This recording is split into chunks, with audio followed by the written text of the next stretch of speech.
Every so often, you find a hidden gem in the humongous pile of available games. A game that is so unique and so well thought out that it changes your entire perspective.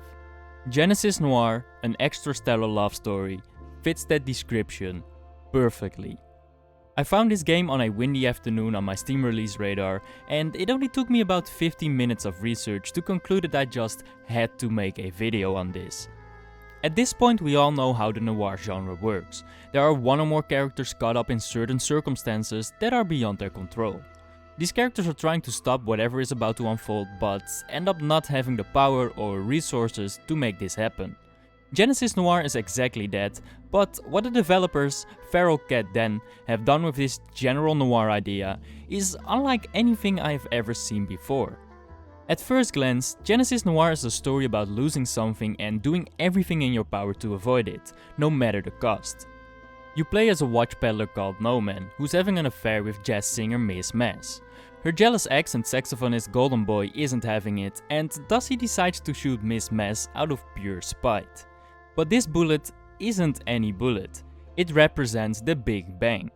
You see, these characters and events aren't actually real, but something akin to gods, entities and stories we know from the Greek and Roman myths.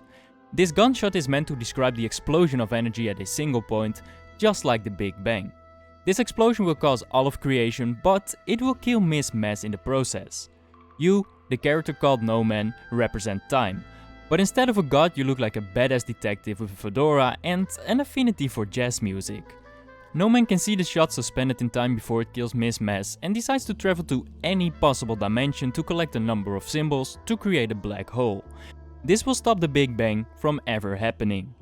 This will save Miss Mess, but it will stop all of creation in the process, leaving you with a whole lot of nothing. Is it really worth stopping the creation of all things for a woman? Noir doesn't know, but he decides to try anyway, while chasing Golden Boy through multiple dimensions of creation. These individual dimensions can be accessed from the room where the gunshot takes place. You can zoom in on the gunshot and click on these yellow ions, with some of them showing you story-related pictures and the others functioning as pathways to the different chapters.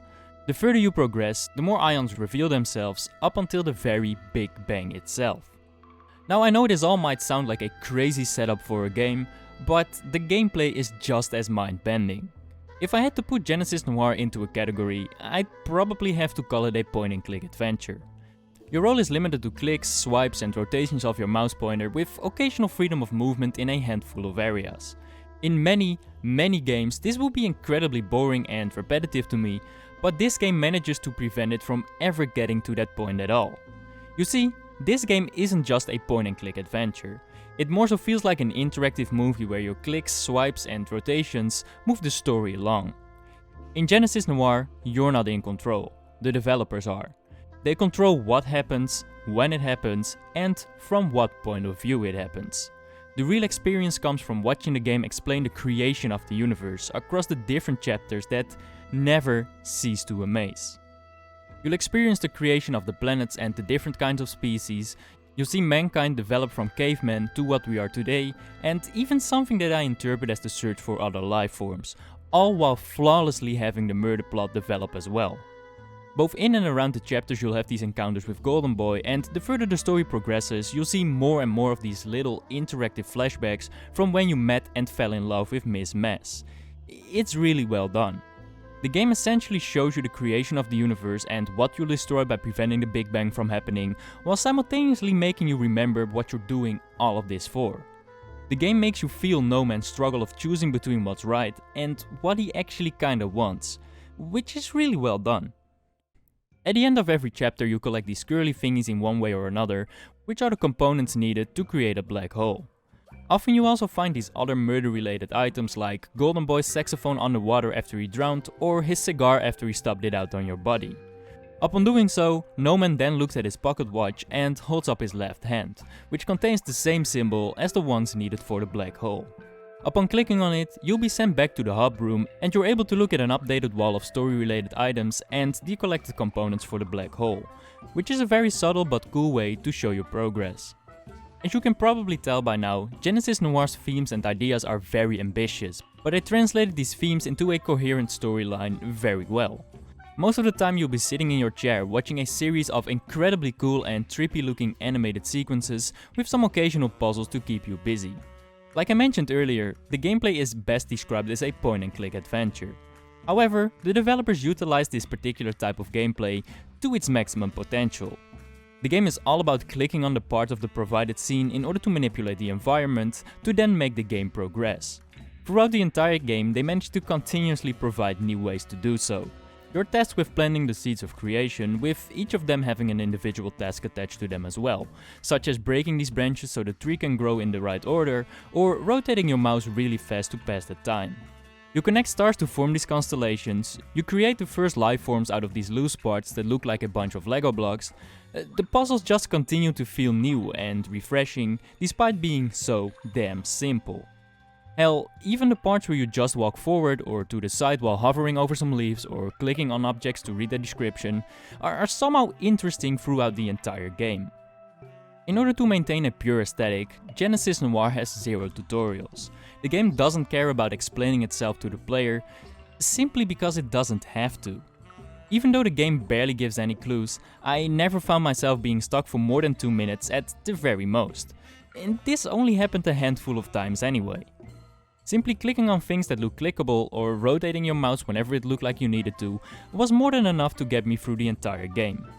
Even though I can see people getting stuck at certain parts, I think any sort of tutorializing would have slightly ruined the extremely trippy and pure experience. So, in my eyes, they definitely made the right decision. One thing you for sure don't need any tutorial for is the beautiful music in this game.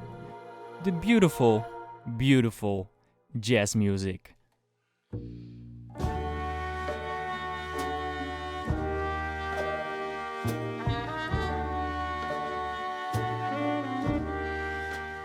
Film noir and jazz are of course inseparable, and the many different ways jazz expresses itself in this game it's just so fucking cool. Sometimes you can hear a saxophone or a piano just lingering in the background to set the mood, but more often it is used to invigorate and illustrate what is happening at that very moment. However, the best use of the jazz music in this game is when they are incorporated in the tasks or simply used as a toy. One moment the jazz tells you how close you are to finding the right frequency, and the next moment you're using a bunch of train tracks to make some beautiful music.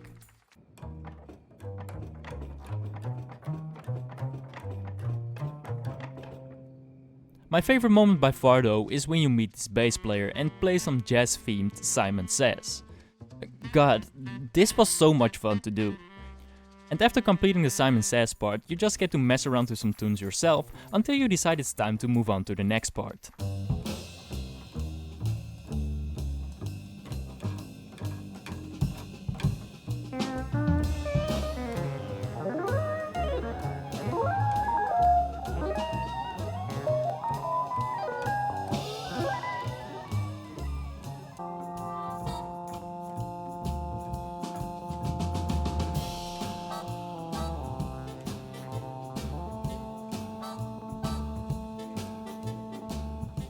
Now tell me, that doesn't sound amazing. I simply will not believe you. Considering jazz is my second favorite genre, I don't think I have to tell you how much I enjoyed the tunes this game had to offer. But my favorite thing about the entire game is something you've seen plenty of at this point. The game's extraordinarily unique look. Most of the game uses nothing but these black and white images to really give you that feeling of the classic noir cinema back in the day. But the visuals really excel in combining 3D environments and hand-drawn animations that make for these unique visuals that I have never actually seen in a video game before. It's truly a visual representation of how far hand-drawn animation has come since the early 19th century. The frames are busier, the animation looks smooth as butter, and the end of the game has incredibly spectacular animations that one could never have imagined back then.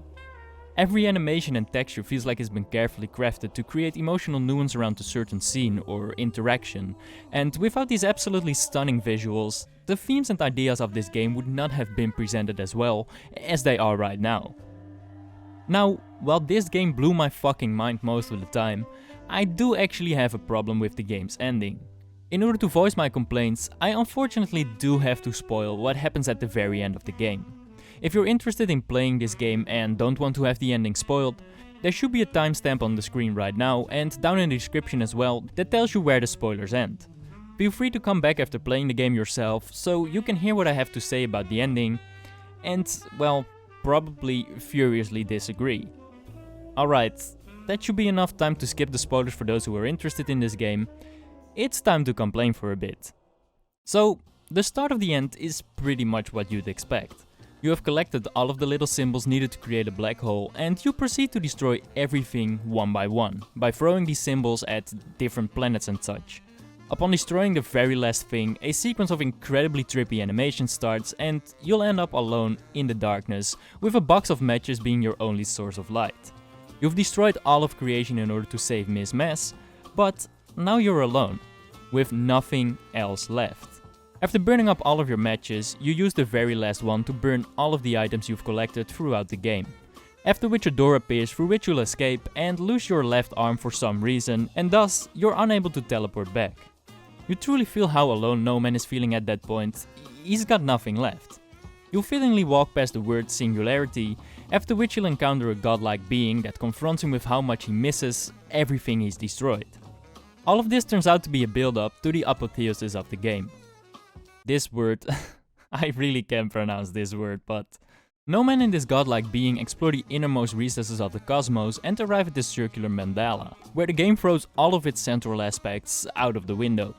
Accompanied by this incredibly corny song about love and unity, these two dance around the mandala, filling the empty cosmos with a bunch of vibrant colors, which is the complete opposite of the rest of the game. You'll encounter ethereal versions of the main characters that No Man has met on his journey in order to fill up the mandala. The hunter, the scientist, the musician, and the ninja dude that got killed.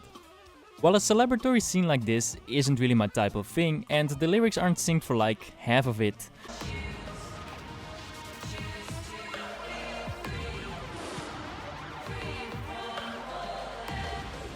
I think a climax like this would have fit the game pretty well, to be honest. But the problem is, it doesn't end there. After this 12-minute mandala scene, the game drags out its ending for another 30 minutes. Now, this wouldn't be annoying at all if the game wasn't as short as it is.